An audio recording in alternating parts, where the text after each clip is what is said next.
So welcome everyone. I'm excited that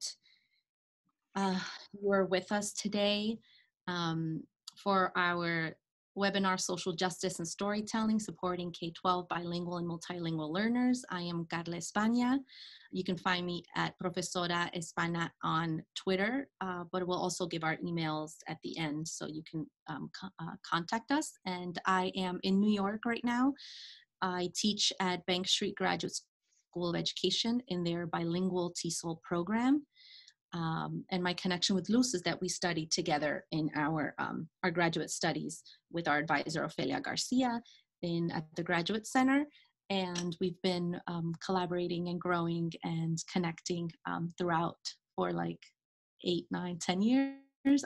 I've lost track how long we've been growing together. So it's really, for me, especially in these times of Black liberation and in times of solidarity and in times also that we're living through a global pandemic, I'm extremely saddened by many of the events and the fact that I can't be with Luz in person, and for a lot of reasons I'm saddened, but I'm thankful that at least TESOL, New York State TESOL, has opened and created these platforms and opportunities for us to connect and grow professionally together. Absolutely. Thank you. And my name is Luz Herrera, and you can find me on Twitter at DRA_Luz Javira, as you see on the screen there. I am an assistant professor at California State University, Fresno. And currently I'm in LA visiting my family, my brother's house right now.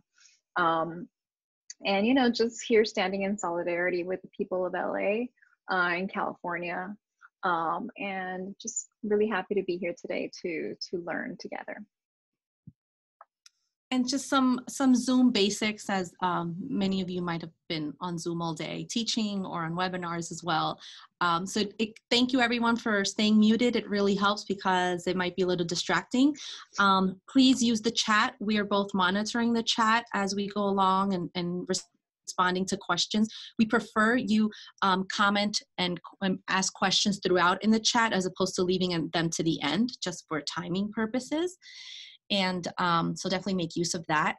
And all the resources, anything that we refer to, whether we hold up a book and we recommend it or it's a video that we're showing, all of those, we have them on a Padlet, all those resources. And so we'll be putting that link to the Padlet in the chat, and so you can access all of that as well. And so today we just want to start a little bit on our positions, our stories, and terminology that's really important to cover, and then just go over some lessons to share with you. Some lessons on storytelling and on social justice. So a little bit about myself and my positionality when it comes to TESOL and teaching our bilingual, multilingual children. I came from Chile as an undocumented child with my mom to be reunited with my father, who had been here for a year. And so all my schooling was in English, Monday through Friday, but on Saturdays I had a Saturday school in Spanish. And that really helped me because Monday through Friday I felt behind. I just have so many memories of tears and not understanding what was happening. But thankfully, Saturdays I felt like affirmed and welcomed in this Escuela Argentina in Queens, New York.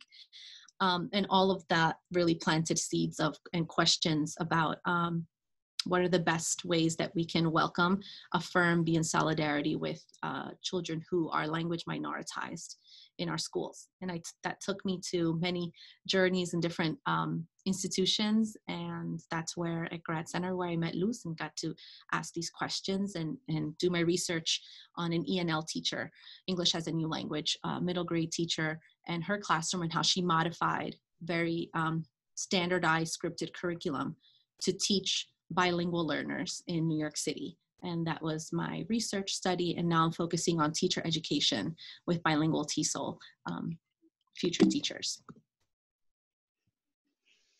And I was born in Mexico, and I started my schooling, my journey through school there.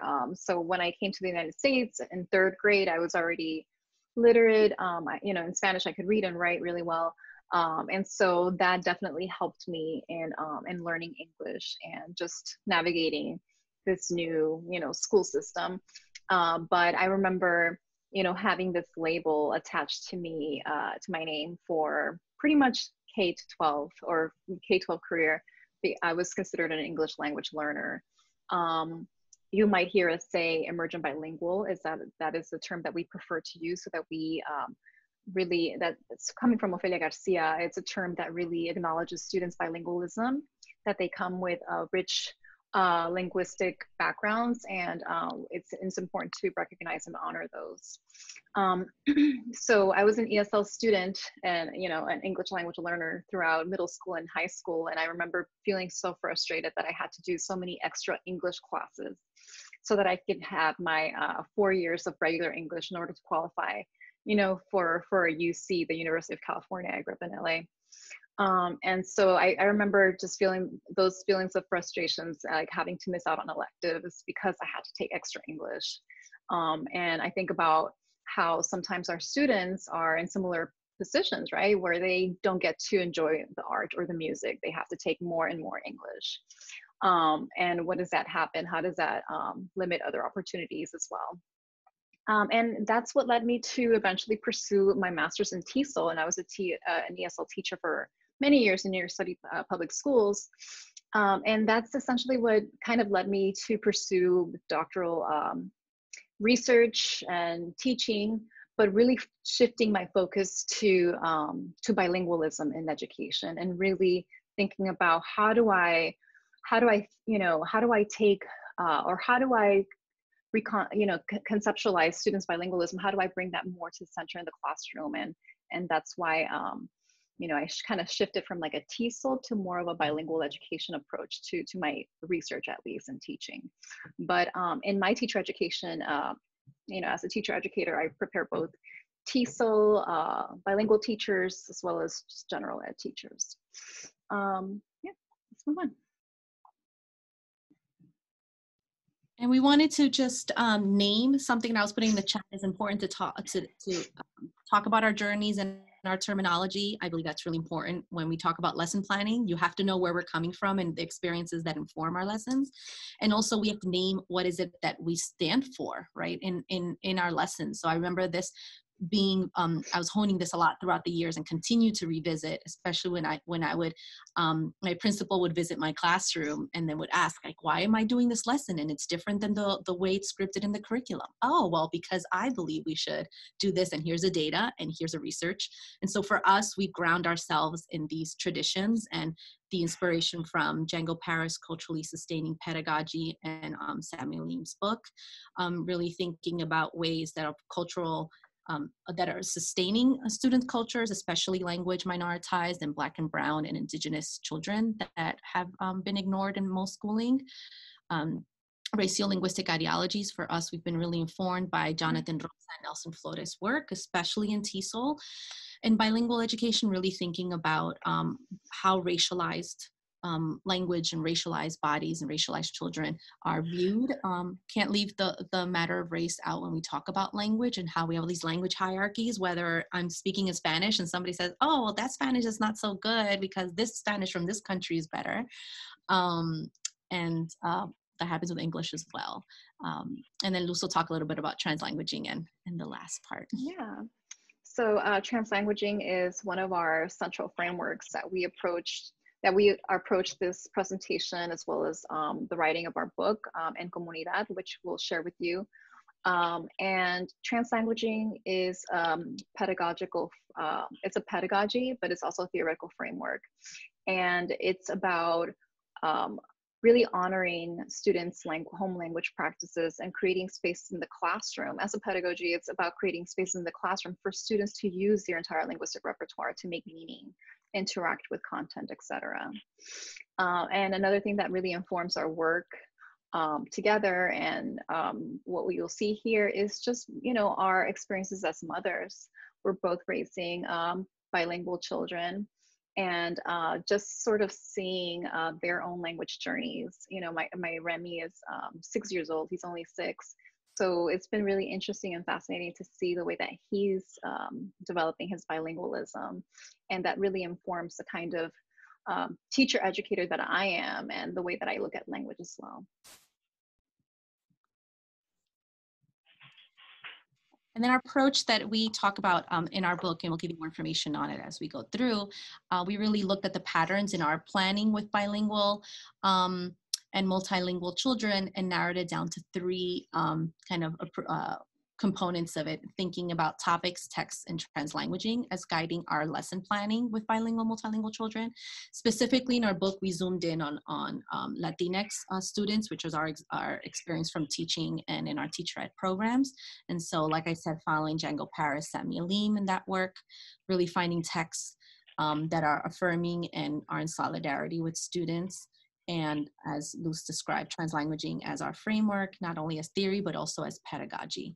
And you'll see that now in the lessons that we're going to share next. All right, Luz, take it away.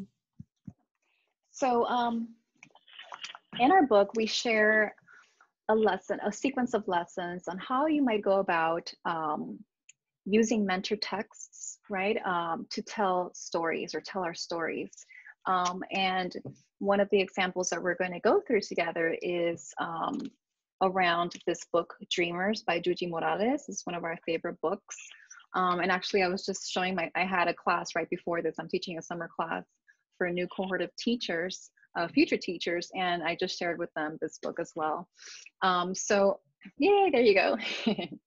So the way that we've conceptualized this telling of our stories is first, reading stories, a number of stories to study mentor authors and texts, or mentor authors and illustrators. So some of the recommendations that we have, you see them on the screen. We have Soñadores, which we'll go through today together. We have Mango Abuela y Yo by Meg Medina and others that we recommend to use as mentor texts. And going back to culturally sustaining pedagogies, right, we really want to focus on listening to the voices and the authors, Latinx authors, Black authors, Indigenous authors, right? And really centering those voices in our classrooms. So after we read and study mentor texts and illustrators, authors, we want to create a space to write our own stories. How can the children use the mentor texts, right, to write their own stories and include similar author moves that they've noticed in their own writing? And then finally, learning more about their families and friends. So reaching out to their community, reaching out to their families to find out more and learning more about their own histories or family histories, etc. Can you go to the next one? And what I love about the text is that you'll find, I'm always keeping an eye out for texts that have translanguaging examples. So like in Crescent Moons, you'll have words that are, the sentence will be in English, but then we have words in Arabic as well, and the illustrations are gorgeous. So keep an eye out for that. I think that's beautiful when we teach bilingual and multilingual learners to have texts that also mirror their language practices. And so that's been another lens that I take a look at, right? So in We Are Grateful, Ojala Haliga, we have Cherokee traditions and language as well. And the pronunciation is, there's a guide in the publisher's website for that. So love this book, it's so beautiful. Okay. We could talk books forever, but what might that look like? So if we start, what if we did a quick immersion into some storytelling mentor text, right? And so if you can show with the thumbs up under reactions for Zoom, you can put the thumbs up if you are watching the Avatar series or have watched it. So you could find it under reactions. You hover over your name and see reactions. You could do thumbs up, or you could just show us, or in the chat. If you haven't, I highly recommend you watch it. You do not need to have kids and watch it with children. I mean, you could have it on your own. I watched the whole series before I had my baby, and now I'm watching it again. But I'd love for you to think about what story elements do we see in the opening sequence for this. So as a possible mentor text, and it's only 40 seconds. Sorry, I gotta get water, earth, fire, air. Long ago, the four nations lived together in harmony. Then, everything changed when the Fire Nation attacked. Only the Avatar, master of all four elements, could stop him. But when the world needed him most, he vanished. 100 years passed and my brother and I discovered the new avatar, an airbender named Aang. And although his airbending skills are great, he has a lot to learn before he's ready to save anyone. But I believe Aang can save the world. All right, so we have some people who've engaged with it. Definitely wanted just to start with that example because sometimes we go straight to picture books or straight to middle grade novels or whole class novel text that we use in high school. And so something like thinking about digital text for immersion. Another great one is Molly of Denali. Any thumbs up or in the chat if any of you have watched the Molly of Denali series, but it's our first representation of an indigenous Alaskan character in cartoons. And so here, I'd love for you to think about how can the text help students process their own language stories or language practices? Or how does the text develop character, setting, and central problem? If you were thinking about as a teacher in an ELA setting, thinking about story elements, or you can talk about language stories. So in the context here, the child finds out that her grandpa used to sing and play a drum, but she found out through a picture and a photograph, and she's never seen him sing or play the drum. So why is that? Let's find out why. It's also one of my favorite series.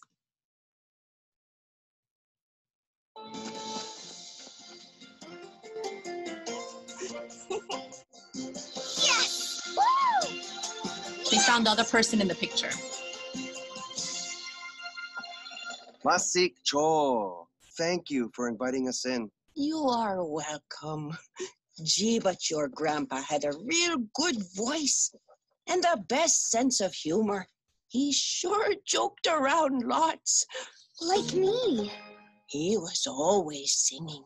So much singing. Too much singing. That's like Molly, too. If he loves singing so much, why did he give you his drum? At the school, we weren't allowed to sing the songs of our people.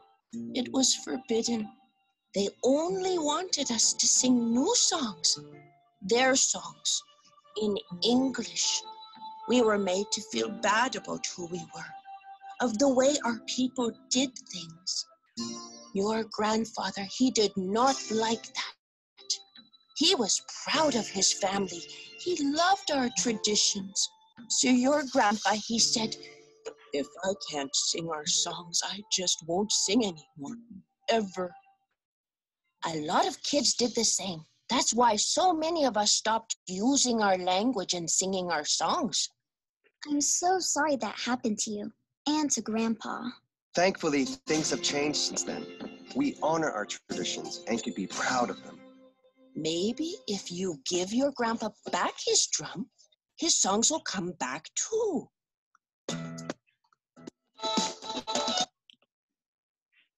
I will not show you the rest. You're just going to have to watch the rest of the episode. It's available also on our Padlet, so as a resource, but you could also find it on searching Molly of Denali.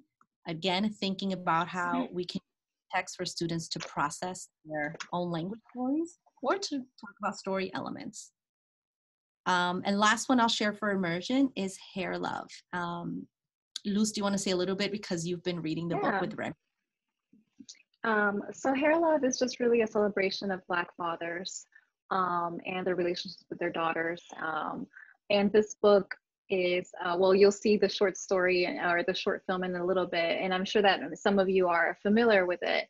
But it's also a celebration of hair, and this father is helping, you know, kind of his young child do her hair, and it's just like a really wonderful, beautiful bonding experience, and they're getting ready to see the mom.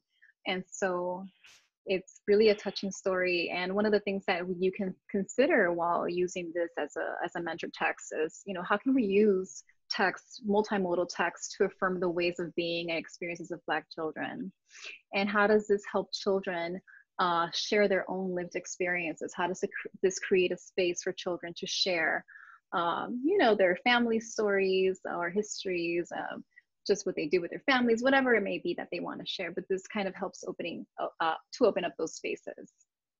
Are we going to share a little clip or no? Just the It's so first 2 beautiful. minutes. Okay. I The short forgot. film is available for free. Anybody can access it. And I forgot to share, Nick Stone wrote a great article on books with Black characters and making sure that we're not only bringing in books about racism, as in the past it's been like, let's just talk about slavery, and that's the only time that children would read about like Black history or Black characters and in fiction. And so I will definitely be putting that on the Padlet. It's important to show Black children living daily life and growing up and going to school and with their family. And so that's an important consideration. So here's just the beginning.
Just took a little bit of work and a whole lot of love. Mwah. Are you ready to do this? All right, here we go. See? Now, wasn't that easy?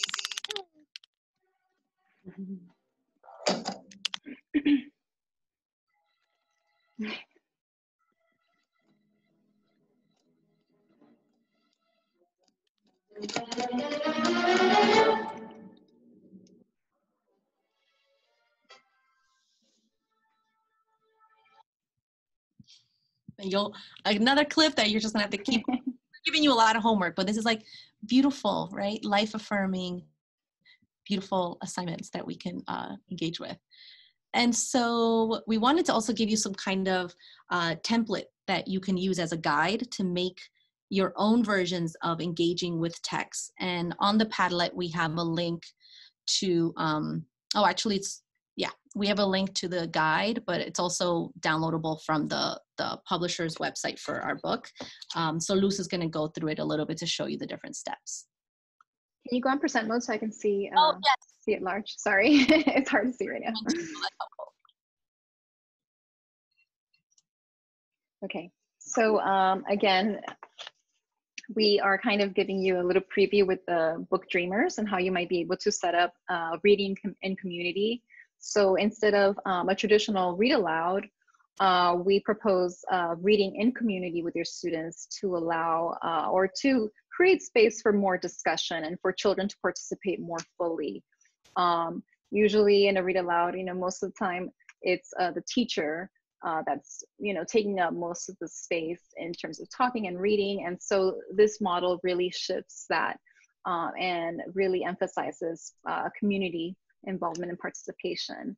So we can start by looking at some of, maybe doing a picture walk, right? And thinking about what seems familiar to some of your students. We can think about when we read the story together, we can think about some of the themes or some of the challenges that the character might have faced, right?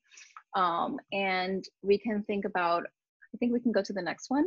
We can look at the different words that they use. And this book is in English, but it has some Spanish, so it's translanguaging. They translanguage throughout, or Juji translanguages throughout. And so we can identify or pre-identify specific sections that we want to focus on, or some observations that we want to point out.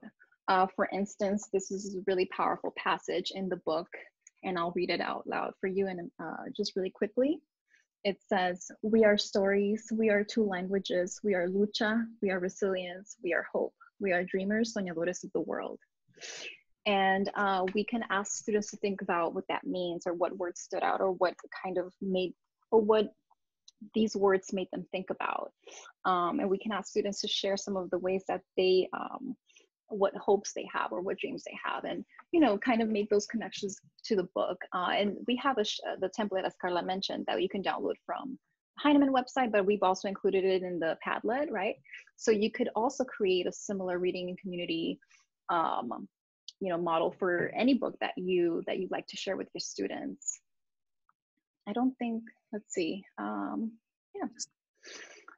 And we also recommend that you can choose a variety of ways that you can approach this book. You can focus on characters, maybe you can focus on setting, we can focus on theme, or maybe all of those things, right? And really go into depth into the book throughout the week or for a couple of weeks, for instance, because there's so much to explore in just one picture book like this, which has there's so much meaning, so much depth to it. So yes, we highly recommend you checking out our template or model, and trying it out with a book that you feel could really lend itself to a reading and community with your students. And I know Laura knows this, but we do this a lot in teacher education. So for those of you who are in graduate programs now, or you remember your grad program experience, it helps to record and listen back or watch back how and time yourself, and know how much time in a 20-minute, 25-minute read aloud do I just hear myself? How much time are the bilingual and multilingual children in my class actually getting to practice language, to talk about language, because I know I was following a lot of scripted curriculum when I started in my teacher program, and it was like, turn and talk with your partner, 30 seconds, 1 minute, okay, now, and then I kept reading and the kids just listened. And then I wondered why they weren't, making progress or feeling good about themselves with their language practices. So something to think about, and that's what really moved us to make these kinds of plans. And so, of course, on the Padlet link, you'll see more text recommendations, but for us is really important. Again, keep your eye out, continue to keep a list, and wherever might be Goodreads, you might have bookshelves that are digital on Goodreads website, or you might have your own or online or spreadsheets. Just keep an eye out for texts that have beautiful examples of translanguaging, right, where we see these fluid language practices that are reflecting the dynamic ways of communication of bilingual and multilingual children. You might have texts that are translated to other languages. Also texts that talk about these stories with family, these stories that reflect these kinds of themes that we've been addressing here. But I know Luz has some favorites here too, not only books, but there are different kinds of texts that we could use. Right. So, I think it's important for us to really expand our, notions of literacy, right? And we can bring short film into the classrooms, and we have Immersion film. It's a short film that talks about one kid's journey as a newcomer in a new school. I think he's the 4th grader in California, and really grappling with a lot of just being brand new. And he's really good at math, but he can't really show it because he can only show it if he knows, a certain amount of English. So we don't really know, how to really assess him fairly. There's music videos that you can bring into the classrooms that tie into whatever topic or theme you're exploring for that unit. And using texts that you can, pair up together, text sets, pair texts, for instance, to really support a specific theme or topic that you're focusing on for a unit, for instance.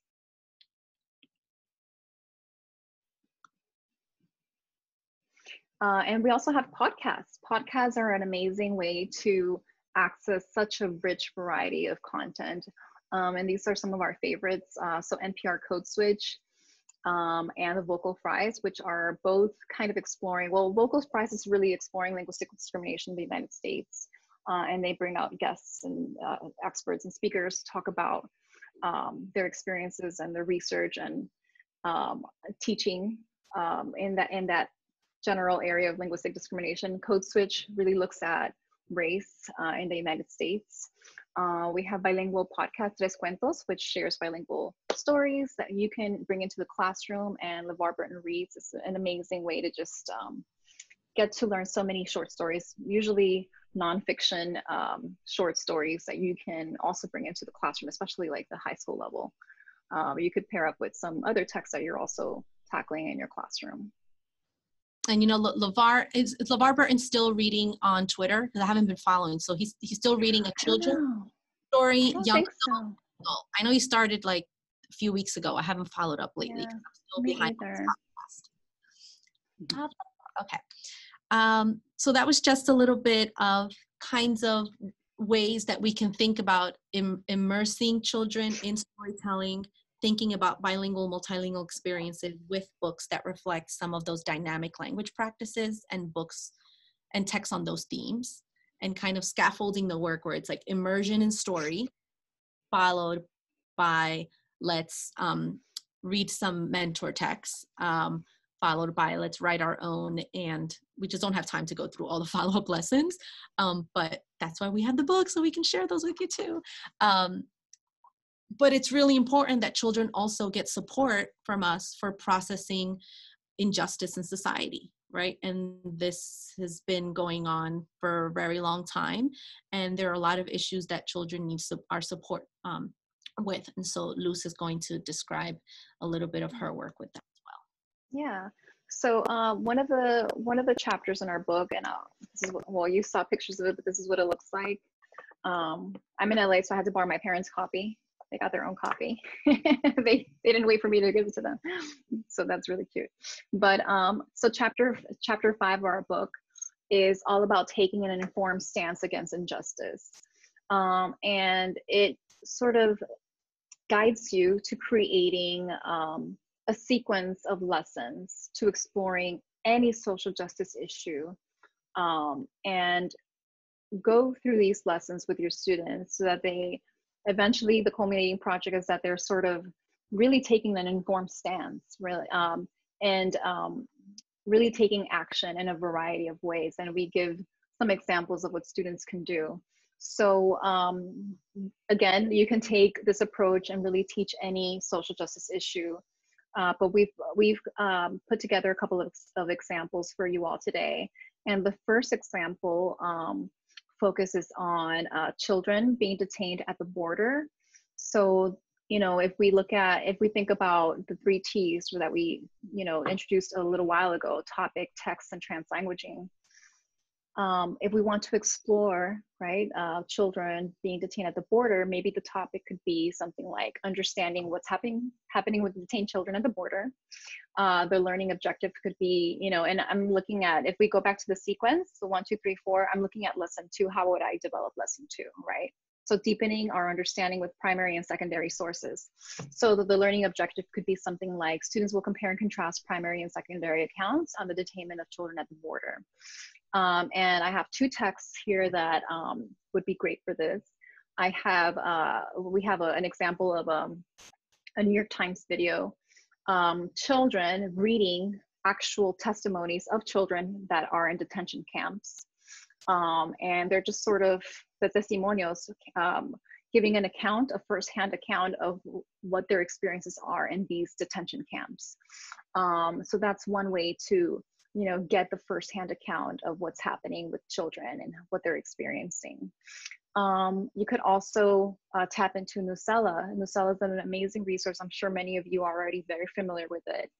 But there's this article that I found. It's called, Here's What's Happening with Kids at the Border Policy-Wise. So children can look at a reporting of what's happening at the border and detention centers, and also take a look at some of the policies that are supporting the situation, right? And what I really love about Nucella is that some of the articles are available. So far, I've only seen some available in Spanish. I'm not sure that there's other languages that I've seen, but Spanish is available sometimes for a lot of the articles. And also you can change the lexile levels. The one that you see here is at the highest lexile level, but depending on what lexile level you choose, you know, the article kind of changes up. You know, the basic understanding is going to be the same. The title is going to change up a little bit. And if I could share my screen, Carla, I don't know if it's possible to show them really quickly.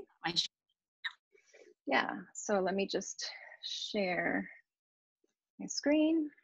And well, this is a Padlet. So here is a Nucella page, right? But you can choose to have it in Spanish.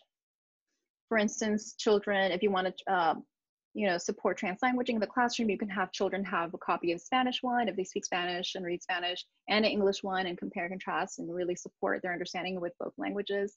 If it's in English, you can, choose the Lexile level that you'd like to get it to assign the article with.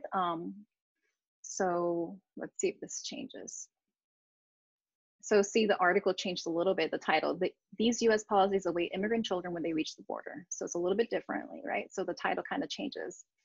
The max is a little bit, I guess you could say, maybe more sophisticated perhaps. But depending on what level you teach, you might want to adapt the Lexile level depending on the children that you have as well, right? Regardless of the grade level that you might teach as well. Making sure that it's accessible to all of them. And translanguaging spaces. So how can you create translanguaging? So you can have students turn and talk and encourage them to use their entire linguistic repertoire. And you can have students annotate the article and use their entire linguistic repertoire to make meaning. Same thing with the video. You can have students turn and talk and kind of make sense of what they're hearing using their entire linguistic repertoire, or maybe writing reflections using their entire linguistic repertoire, not necessarily limiting children to only answering in English, right? When they're trying to make sense of things and really processing these really big topics. So let's go back. I'll stop sharing so you can go ahead.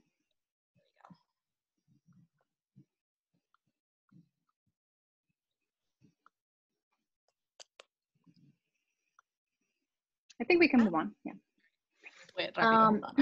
Yeah. And these are other texts that we recommend to support that topic. So, Solito, Solita, it's a firsthand account of children, of migrant children from Central America, and other books that also support these themes, immigration, right, and separation. And finding sort of yourself in a new place and just making sense of your experience. So all of these texts can support that topic as well. And I was sharing earlier, I read Efren Divided and coded it, like color coded all my instances of translanguaging, social issues related to immigration and growing up middle school, and also what was my third one? Oh, yes. Cultural references that are very specific to his Mexican American experience that I feel like are really important to talk about. And so another, that's why I added it there, but I might use it this summer teaching 8th grade, a lot of books. And so we wanted to also give you other examples, and these are some that I created using the sequence that Luz created for her dissertation research, and it's in chapter 5 of the book. And so I was thinking about, because I'm working with middle grade this summer, and I'm now collaborating with a New York City teacher. She's in Queens and Jackson Heights, and in her classroom she has like 20 to 25 languages represented especially in Jackson Heights. It's just a lot of linguistic diversity. And so she's now doing this unit with the students towards the end of the school year about them developing their own kind of stance on social issues. And so that I'm currently developing and thinking about what it might look like to share sources that talk about this issue of the lack of representation, specifically of Black children in books. Can we show up Marley a little bit? Mm-hmm. Just the first Yeah, two. let me share my screen. I don't know if you've seen Marley or read her book, but I've shown this to children of different ages, and it's been, this is our primary source from her narrative too. Okay, hold on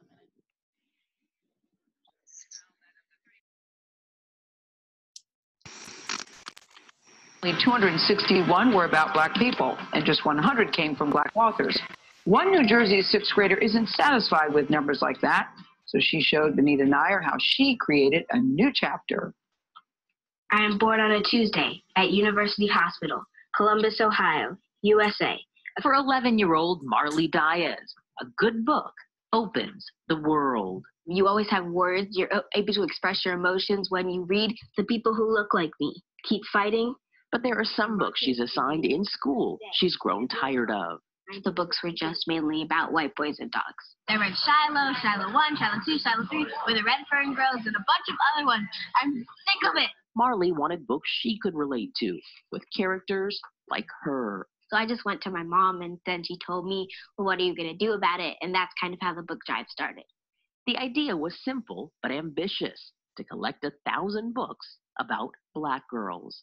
And we started posting pictures on Instagram of me holding Black girl books and pretending to read them. And then we added the hashtag, and now it's become a full-on book drive. How did you come up with the hashtag?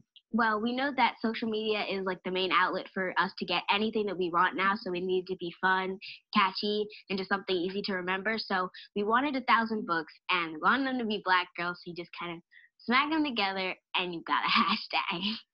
Were you ever nervous that you wouldn't be able to find 1,000 books about? 100%. But that nervousness has been replaced with excitement. First, local media got wind of her drive. So please welcome Marley Dice, everybody. That led to appearances with Larry Wilmore on The Nightly Show. And your name is Marley. That's such a good Yes. name. Were you named after Bob Marley? Yes, my mother is Jamaican, Really? so she named me after Bob Marley. I have to do my... We miss Larry Wilmore, sure. So for me, I'm just developing this sequence, thinking about the sources I would use with middle grade. I don't know if any of you are familiar with this graphic, but you could also, that's also up in our Padlet, I hope. If not, we'll add it. But you can also order. So I have so many with me because I was planning on having all these in-person book talks and conferences that I was going to attend this year. And so I have all these now in a box that I ordered to share at schools and with teachers. It's really important to see these statistics, especially when you look at this and see that animals get more representation than Black children, than Indigenous, First Nation, than Latinx, than Asian Pacific Islander. And then I mentioned this in the chat. There's a great resource on the scorecard developed by the Metro Center at NYU and this local organization. So I was thinking about this being a really great resource for children to also see what goes into assessing like your books in a classroom, or books on a syllabus, or books on an assignment. And so I feel like that would be very useful in this kind of work. And then I've loved thinking about collecting texts that show us, for this topic that I'm developing with this middle grade teacher, on people who decided to do something about the lack of representation and stories not being shared. And so I have the Schomburg text here, but I have it in Spanish. The Pura Belpré. Many of my own students who are grad students, teachers, myself included, we had never learned about Pura Belpré, and Pura Belpré was our first Puerto Rican librarian in New York. And so I've been collecting those stories about, so they're nonfiction about people who've talked about this issue of representation. And also New Kid is one of my favorite graphic novels, and there's a great scene in that graphic novel about representation and what does it look like when Black kids are given certain kinds of texts. And of course, Marley has her own book. And so we're going to recommend that in there.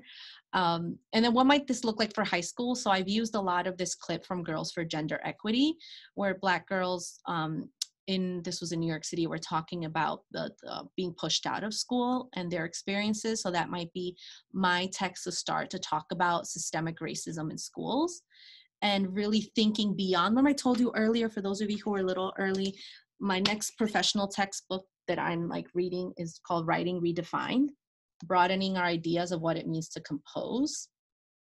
And Shauna Coppola's book is helping me rethink you shouldn't just always assign 5-paragraph essays, or if everything children are doing is they read a book and then they write something. They read and they write, they read and they write. What did it look like if they sketch? What if it looked like it was more multimodal representation? So I'm been thinking about that, and and thinking about representation of statistics and data in different ways. And I'm creating a lot of collection of texts with resources on these topics, so that I could see myself doing a 10-minute mini lesson with the kids. In this case, it would be high school students, and showing this graphic, right? And let's unpack this, and giving them the story of these statistics and why this is an important topic to talk about. and of course, some text recommendations on that specific lesson sequence. And we were talking about that with Luz. Luz, you're reading Stamped now, right?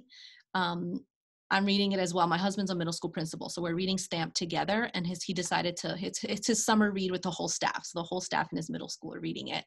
And that middle grade teacher I told you that I'm collaborating with in Queens, New York, she's reading this book as Anti-Racist as a read aloud digitally with her seventh grade students. And Spotify has the adult version of Stamped as well. So a lot of resources, and we wanted to end there because we wanted to obviously cover some topics and questions that might come up. But really thinking about this last quote from our book in our intro. In our book, remember, we focused on specifically Latinx bilingual population based on our teaching and our research. But this applies to like all children, that we want to construct an educational narrative that places their lives and experiences at the forefront. And that includes thinking about these culturally sustaining topics, these texts that go beyond just the physical, like I'm going to read you this book out loud, but also let's think about series, documentaries, podcasts, visual, right, text.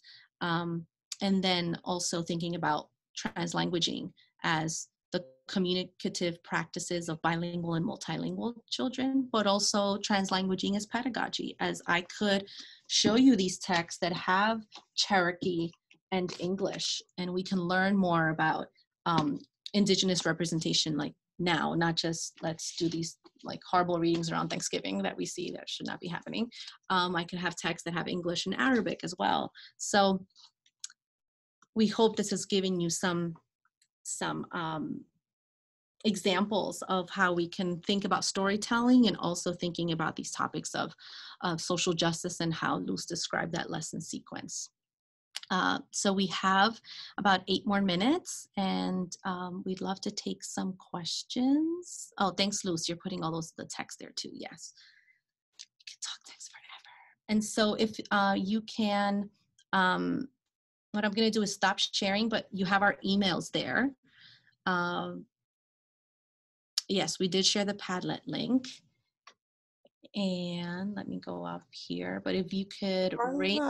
Carla and Luz, this is Laura. It was just absolutely beautiful in every way. Obviously, your content is so rich, and you're such experts, scholarly experts, you're teaching experts, and human lived experts. And we're all going to buy that book. I was just wondering if you already planned to present at our annual conference, because if not, I want to invite you to be featured speakers. We're going to have our 50th anniversary of New York TESOL is November 13th and 14th, and the conference is going to be completely online this year, virtual, so Luz can be in LA. And actually, Ophelia Garcia is one of our keynote speakers.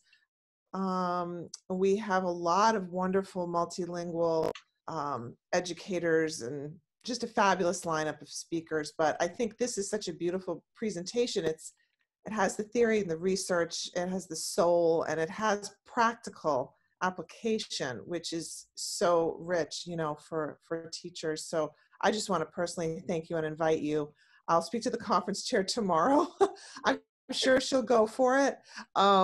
So just reserve some time on November 13th and 14th. And I can see in the chat how appreciative and how much people have really enjoyed this session. So I just wanted to thank you and invite you. If you're free, I'll follow up with you. Okay, thank you so much, Laura. Thank you. Thank you. That's really exciting to hear. Yes, yes, yes, yes. Typing some stuff in the chat as I answer questions. Luz, any professional texts you read that have helped you with because you started like a residency program for teachers out in Fresno. Like what are the top 2 books or 3 books that have helped your TESOL teachers like as they're developing their lessons too? So one of the books that I really love is by mentor Ophelia Garcia as well as Joanne Kleipin, and it's Educating Emerging Bilingual Learners. It's by Teachers College. It's the second edition that I've been using, and I'm pretty sure that's the title. But I really love that they explain the policies and the programmatic structures in New York City and across the United States, and as well as some pedagogical sort of practices, as well as assessment practices that I really love, using with my students, because it talks about the ways that we can create more assessments for equity. Another text that I like, what else actually, can you share the one that you were sharing with me by Goldie Muhammad? That was beautiful. Yes. Can you talk about that? I actually have not read it, but I've been wanting to get my hands on it. Yeah. So at NCTE, I love that. I was at a webinar with her, and she proclaimed she's going to be the next, Secretary of Education. So she put it out in the universe. I told her I support it. So Goldie takes the tradition of Black literary societies and gives you in each chapter like an intro to that, and gives you in the beginning of what's the components or like lessons that we can learn from that tradition. And then she takes like an approach saying, what if our literacy instruction had these 4 components? And it's what if it had critical literacy involved, but also content knowledge. So she calls like intellectualism. And why am I missing the other 2? Because I have so many Post-its everywhere and I can't look at everything. Yeah, when the other 2 comes back to me, I'll share. But then she goes into specific lessons, and like, just like how we shared lesson sequences. So she has a framework like we shared, but it's anchored in this historical tradition. So it looks like your lesson examples look like this. So there's actual lesson example. But she says like, why is it that people just focus on literacy skills, but not like the critical part? And then the like, so what? So why does this even matter in society, in my affirming my humanity? And so putting all of those together for me has been really powerful to read as I prepare to teach this summer as well. Yeah, I'm gonna write that down in the chat. I just not sure how to spell GH. Yeah, I put the Goldie Muhammad book in there. Okay, So. okay, perfect. Oh, I found my notes. Hold on. These are like all my messy notes and I wrote. Okay, so it was, how would I forget this? So her equity framework for literacy is identity development. All right, so we have to work on that with children and ourselves. Skill development, like we're not gonna leave that to the side. Intellectual development, so think content knowledge and sharing that. And criticality, which means an understanding of power, privilege, and oppression. So yes to this text. And this was the other one I shared in the chat because I need to expand my like writing products or what that looks like. I'm just so thankful for all of you and all the work that you do. So I did give a shout out to our teachers here, librarians, admin. Having a partner who's a principal has like changed my entire appreciation and approach to administration, because now I get to hear all the conversations all day and the work that goes into that administration stuff. So thank you all for the work you do. Okay, thank you so much for joining us today. And there's so much going on, and it's important. I feel, for me, I feel some comfort in knowing that this work and your work as educators, right, is all we need. We need all of us to be part of the solution and continue being part of the solution. And so our work is so important. And so thank you for everything, as Carla said. And I'm typing an answer for the last question in the chat. And so if there's any other question, I'll put it in and then we'll pause. I just didn't want to leave that without the answer. So I'm typing in those. And we'll try to save the chat as well and send it to Laura. I know I've tried before to save it, but I'm not sure. Maybe Carla can do it. Yeah. Yes, I can do that. Although it looks really weird in Zoom. They haven't really figured that out yet. When you save the chat, it doesn't look, it's not that reader user friendly. All right, everybody. Look forward to connecting with all of you. You have our emails. If you're on Twitter, for me, Twitter has been my best platform for connecting with other educators and authors. And so that's been helpful for me. So we'll see you there. And if not, we'll also, obviously, we'll see you November 13th at the TESOL conference. Absolutely, absolutely. We really appreciate it. This was a beautiful way to end the day. You've nourished our minds and our hearts and re-energized us. So We thank you so much. And your Padlet is like spectacular. I can't even process it. I need to like start with that in the morning. It's amazing. It's So late up there. It's still daylight here. yeah, that's true. We're already at 8 p.m. over here, Luz. This is like bedtime for mom now. So I'll let you go, and thank you so much. And Carla, it was great to see you. We miss you at Hunter. Miss you too. I miss yeah.